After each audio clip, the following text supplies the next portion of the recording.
Saturday, April 5th, and I'm coming to you with your open house tour from 8605 Camp Road in Chestertown, Maryland. We're going end to end on this rancher, and we're starting here in this glorious laundry room space with loads of storage, and it doubles as your mudroom entryway foyer, so no need to worry about anything being in your way. Drop it here and call it a day. This leads out to your covered carport area.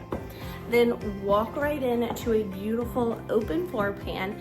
You've got a great entertainer's kitchen behind me here, and then beautiful natural light coming in from your bay window and your big living room here.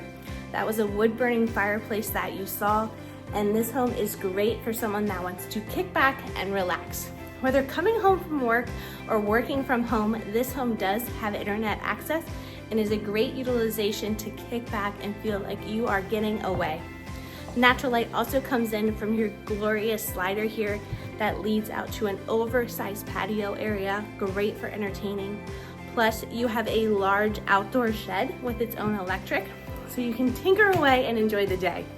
And speaking of tinkering, we have a full blueprint, unfinished basement, whether you want to use it for storage, a play area, or finish the space. Another great addition to the home that may not be seen just from the old drive-by. 3 total bedrooms, with one being a true primary suite, and beautiful updated bathrooms. The home was fully renovated in 2020 and then maintained to pristine condition. Plus, it has been added additional updates, including a whole home generator system, so you'll never be without power. 8605 Camp Road is a true getaway and one you don't want to hesitate on. I'm here in the primary suite, and you can see another beautiful bathroom, but don't hesitate on this one. Make sure to stop by and schedule your tour for 8605 Camp Road.